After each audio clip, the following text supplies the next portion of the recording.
Awa po sa mga kanulinsa, oh. Pag hindi natin i-handfeed, hindi sa magkain ng maayos.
Uminom agad yung tubig yung mga gansa natin pagkatapos lang kumain. Yung isa nagkaawa. Kasi sa tuwing pagpakain tayo, lumapit siya agad sa atin para mahantid. Mahirapan siyang kumain pag nasa lupa na yung pagkain.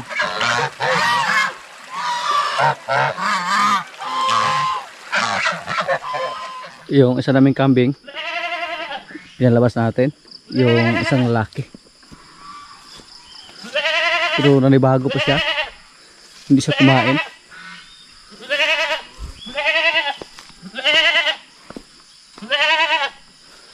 Pero hayaan lang muna natin siya dyan para masanay siya. Iyak siya na iyak. Anglo pa siya, anglo.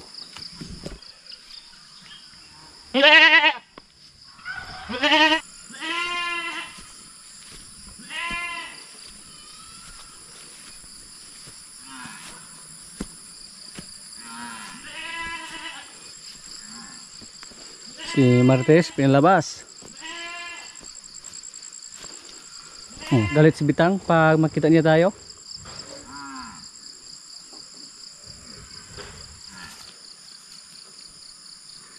Malaki na si Martes mga kaprobinsya. Martes!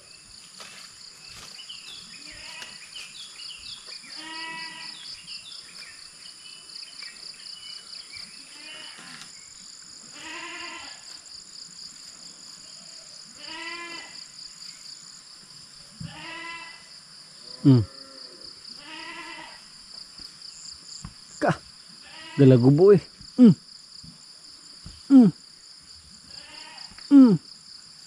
Kaihi na inahan.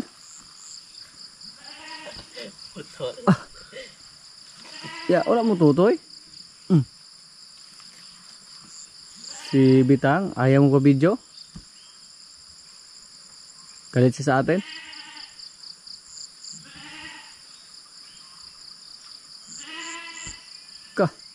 Grabe makadidis si Martes Kawawa yung nanay.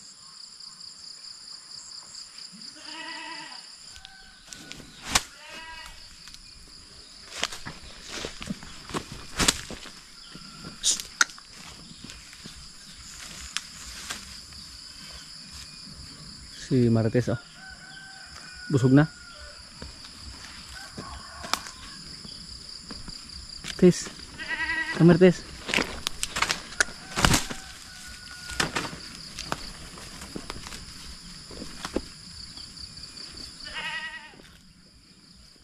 Ang ganda ni Martes. Manang-mana kay pugi yung isakto sa kanyang katawan. Mga isang buwan pa lang siya, pero malaki na siya compare kay Tanggol dati. Yung kita niya makapal.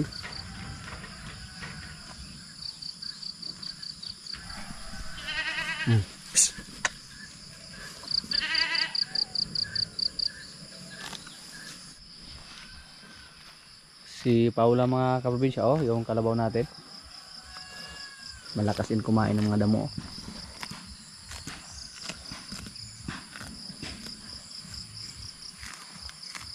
Pag may time kami, turuan namin siya sa paghila ng karosa.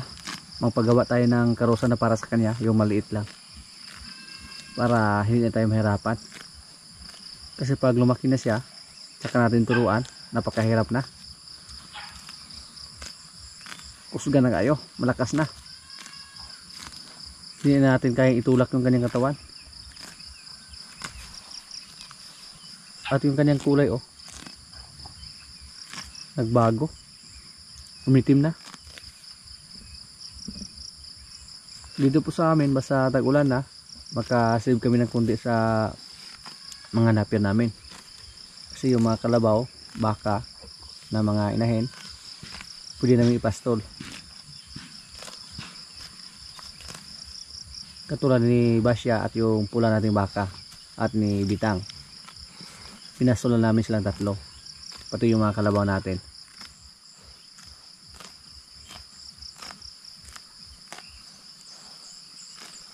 Paborito sa mga kalabaw yung Carabao grass. Balili po ang tawag yan sa amin, yung ganyang klaseng damo. Balili.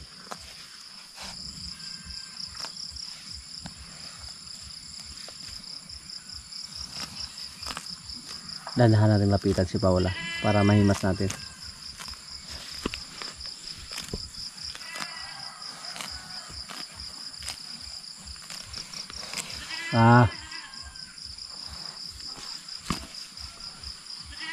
Ayaw mo palapit oh.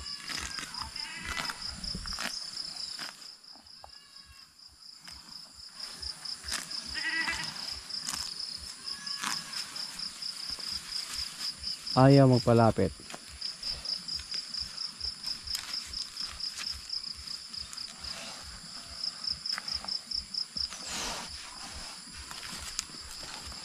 Wah.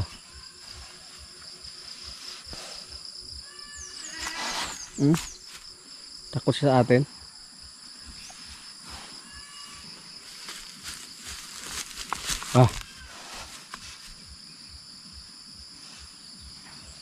Mahirap turuan pag hindi natin siya mapaamo. Wah.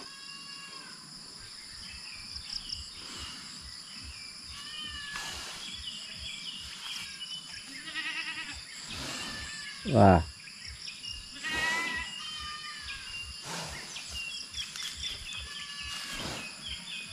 Wah.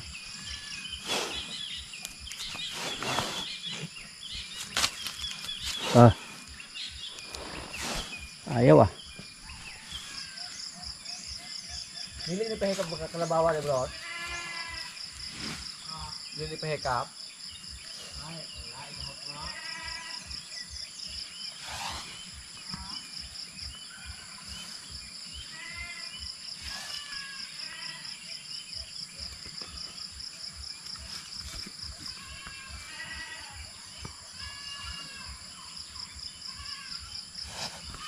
Relax lang. Hindi mo kita anuhin.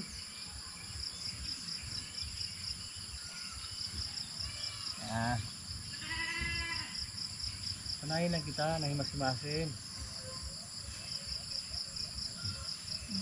Wala mo guna. Wala na. Wah.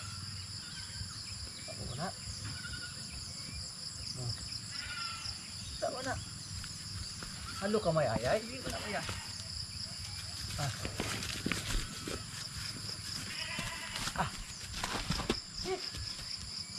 Marag tapula ron berkelabawa bro.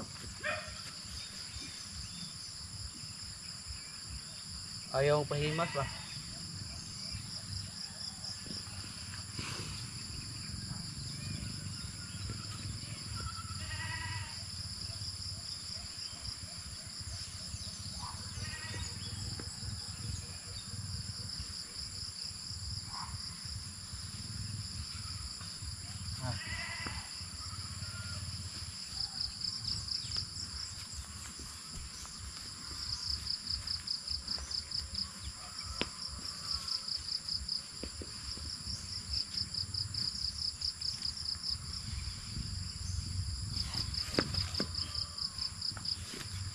Sanay lang yung kulang sa kanya mga kaprobinsya. Hindi lang siya nasanay na palaging hinimas-himas. Kaya mailap siya. Si Paloma oh. Itim na rin yung kulay niya. Binigyan na lang siya ng napier.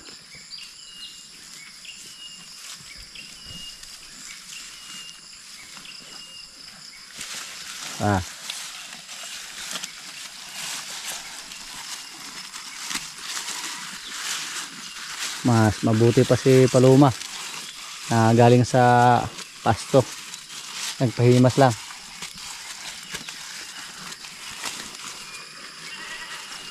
Mura magnihamlo na siya panit.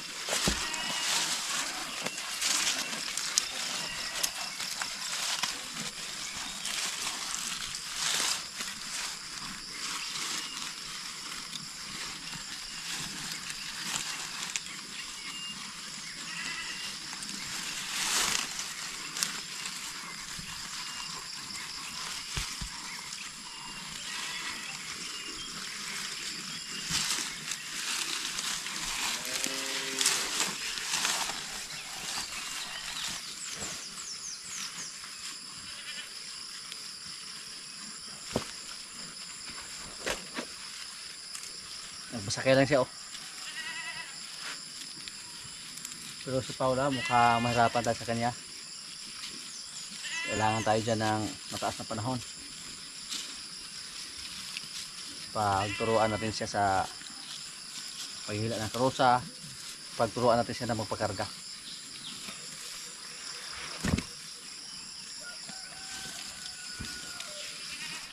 Sa ngayon may 4 tayo na kalabaw. 3 babae at 1 lalaki. Yung sungay ni Paloma oh. Pag ano no, pabalik. Pero pag native lang siya, yung sungay diretso lang pag ganon. Daliko ra. Tapos kulay itim.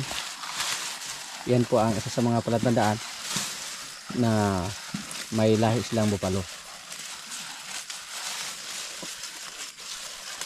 Ang una-una po namin makita yung kanyang sungay. Tapos yung kanyang buntot. May kulay puti sa dulo. Yan. Sa Bisaya pa sa amuan gitawag bandilaan. Kulay puti. Yan po ang kaibahan sa mga kalabaw na may lahing bupalo at sa mga native lang. Yung sinasabi ko po, base na po yan sa ating nakita sa ating mga kalabaw. Basta bupalo, ang una niyo pong tingnan yung sungay. Gaalag action ba?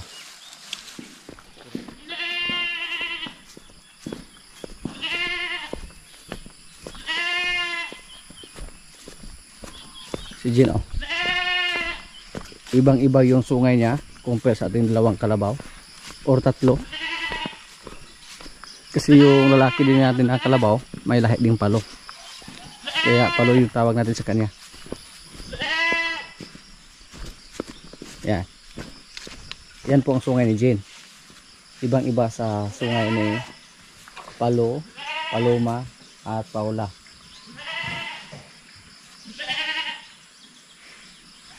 Mabait ito.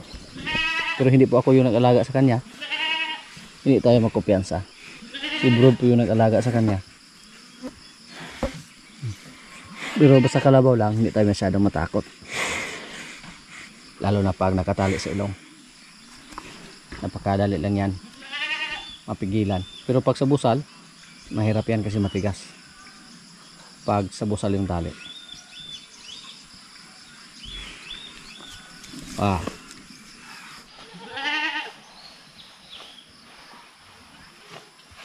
Si Marites oh.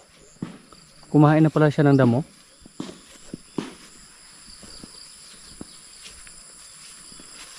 Mukhang hindi na natin pwedeng ipalabas si Bita.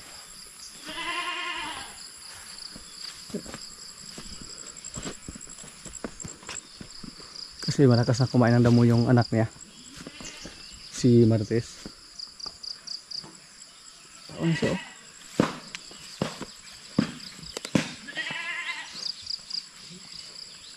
Isang buwan po lang to.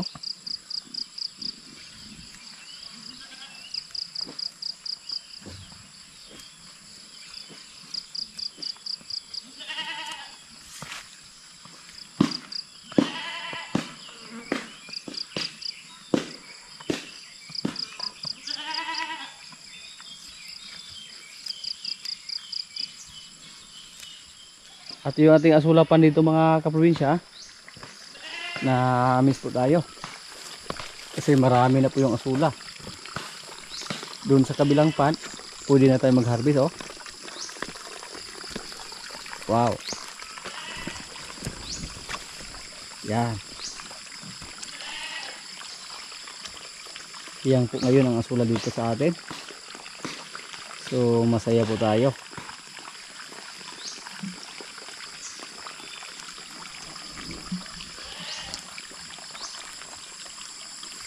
Doon sa kabila, tingnan natin. Kasi sa mga nakaraan na ninilaw yung dahon sa ating asula. Uy, namatay.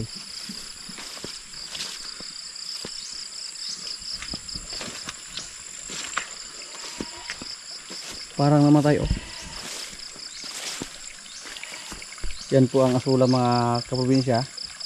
Hindi natin maintindihan ba kung ano ang gusto nila.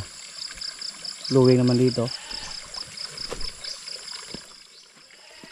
Tapos galing sa bukal yung tubig. Walang nagkahalo. Pero dito, namatay yung asula.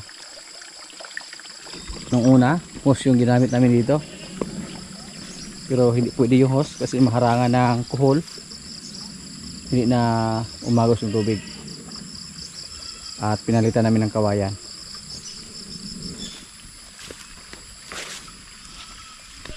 Marami na. Pwede na ito harbisan. Mga kalahating bali makakuha na tayo dito. Pero paramihin muna natin ang gusto. Doon sa kabila, yung pang-apat na pan, nagsimula namang dumami. Yung mais po natin mga kaprobinsya, oh. Palagi kami nagsaing dito. Halos araw-araw po.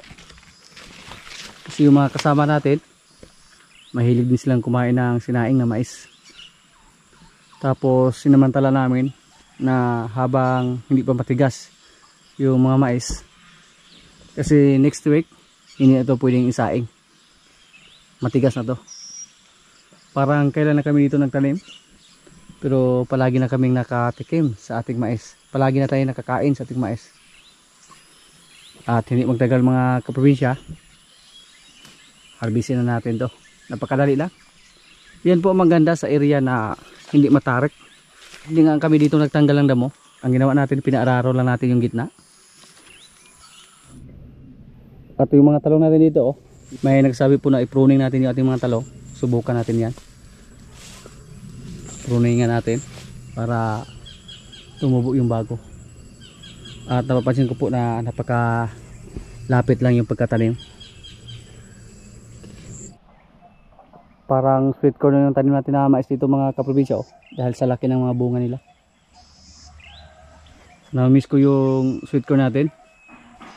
Kaya pag ma-harvest natin to, balak po natin na magtanim ng sweet corn ulit. Masarap yan. Kasi kahit medyo matanda na yung sweet corn, malambot pa rin. Hindi katulad dito sa mga native lang na mais na ilang linggo pa lang matigas na. Ngayon po doon sa area 1, matigas na. Hindi na yun masaing.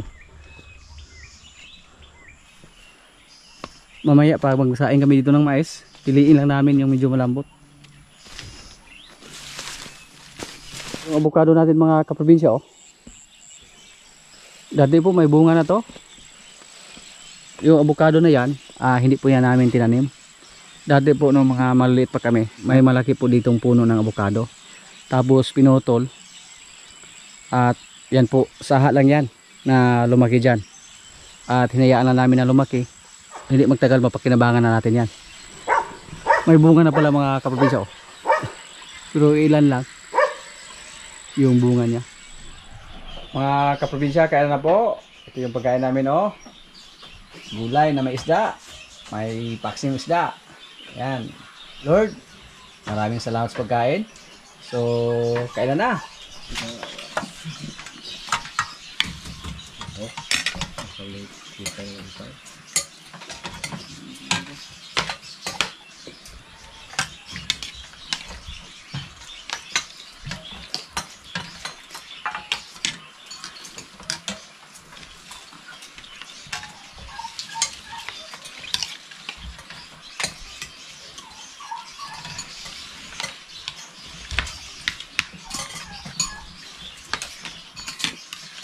Ay, kototan dito.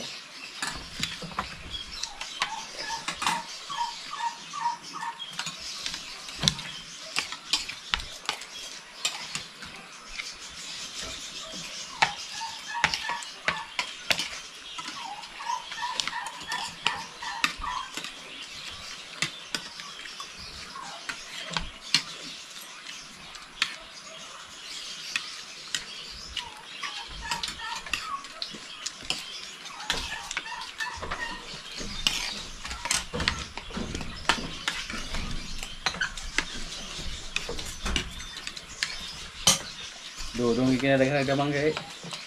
Kaya ko na dito. Subok mo naman. Upak. Taos pa po. Ito yung labay man. Yes, sabi ko, mag-ano mo. Mag-ano mo. Nakawala din mo.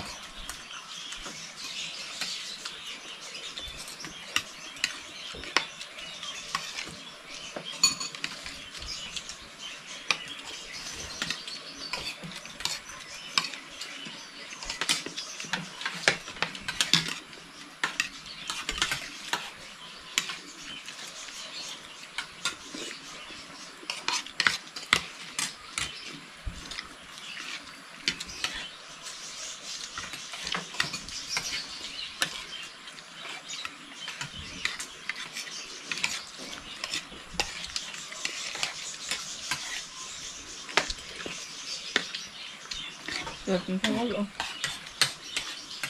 Pintarol. Labantay na sa baol. Bawa ng gas.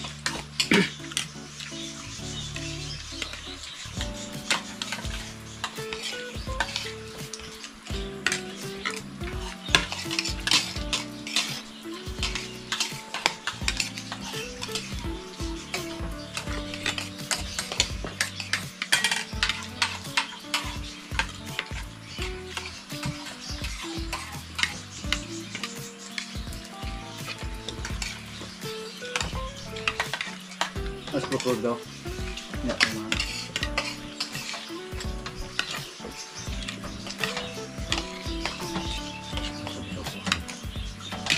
Ikuin.